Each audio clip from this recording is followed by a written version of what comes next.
নমস্কাৰ আপোনালোক সকলোকে মোৰ চেনেল কাংকানা সেল্ফ ফোৰামলৈ স্বাগতম জনাইছো। আজি মই ক'বলৈ ওলাইছো এটা ভ্যাকচিনৰ বিষয়ে। আপোনালোকে থাম্বনেইল চাই নিশ্চয় গম পাইছে মই কি ভ্যাকচিনৰ কথা ক'বলৈ ওলাইছো।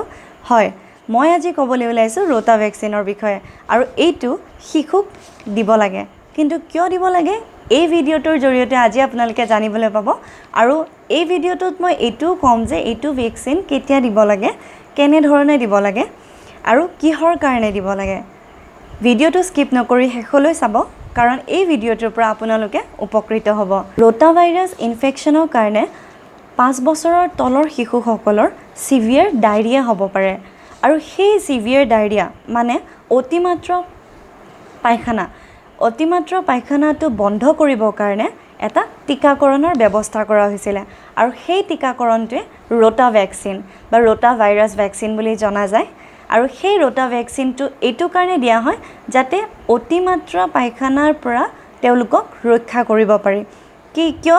কাৰণ এইটো দেখা গৈছিল বহুত ৰিসাৰ্চ কৰি পেলাই বা বহুত ষ্টাডি কৰি পেলাই গম পোৱা গৈছিল যে 5 বছৰৰ তলৰ শিশুসকলৰ মৃত্যুৰ হাৰ ডায়েৰিয়াৰ কাৰণেও অতিমাত্ৰা পৰিমাণে হোৱা দেখা গৈছিল আৰু সেইটো বাধা দিবৰ কাৰণে তেওঁলোকে ৰোটা ভ্যাকচিন আৰম্ভ কৰিছিল আৰু সেইটো বৰ্তমান ইমিউনাইজেশ্যন শিডিউলতো আমাৰ সোমাই দিয়া হৈছে যাতে এটা পৰ্যাপ্ত সময়ত এটা সঠিক সময়ত মানে সঠিক বয়সত তেওঁলোকক এই ভ্যাকচিনটো দিয়া হয়। তো এতিয়া আমি জানিম কোনটো সময়ত তেওঁলোকক এই ভ্যাকচিনটো দিয়া হয়। যদিহে আপোনাৰ শিশু 1.5 মাহ হৈছে, 2.5 মাহ হৈছে আৰু 3.5 মাহ হৈছে তেন্তে এই ভ্যাকচিনটো দিয়া খুবেই প্ৰয়োজন আৰু এই ভ্যাকচিনটো কোনো ইনজেকশ্যন নহয়, এইটো ড্ৰপছ দিয়া হয়, মুখেৰে খাব লাগে। সেইটো যেনেকৈ পলিঅ' ড্ৰপছ থাকে তেনেদৰে ৰোটা ভ্যাকচিনো এটা ড্ৰপছ হয়, য'ত 5টা ড্ৰপ দিয়া হয় আৰু মুখেৰে দিয়া হয়।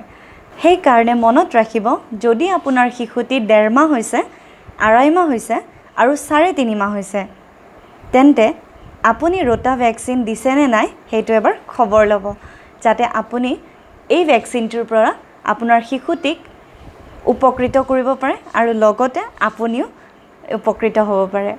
তো এইখিনি আছিল আজিৰ ভিডিঅ'টো। যদি আপোনালোকে চাই ভাল পাইছে তেন্তে লাইক কৰিব নাপাহৰিব আৰু মই আৰু চেষ্টা কৰিম আৰু ভাল ইনফৰমেশ্যন লৈ আহিব কাৰণে আপোনালোকৰ ওচৰত।